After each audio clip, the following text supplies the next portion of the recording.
chart in Excel is used to show the gradual decrease of data. As the name of this chart suggests, the highest value is at the top. Each section is smaller and has less value than its predecessor.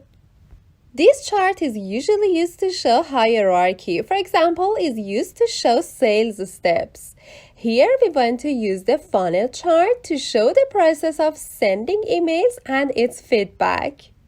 To draw a funnel chart, we need at least 2 columns, one of which shows the names of the process steps and the other shows the statistics related to each step. For this, we first select the desired area.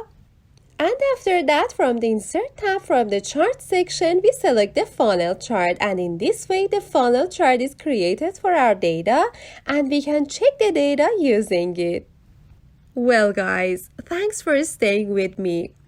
For example, here we see a decrease in the number of opened emails compared to sent ones.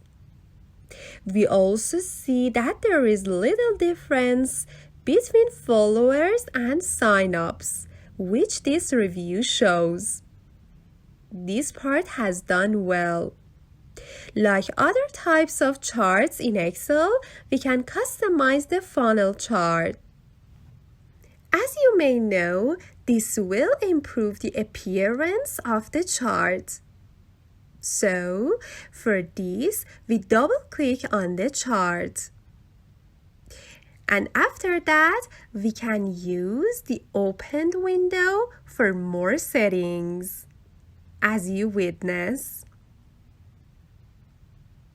And my friends, to change the color of each of these bars, you can right-click on it and select the color you want from the Fill section.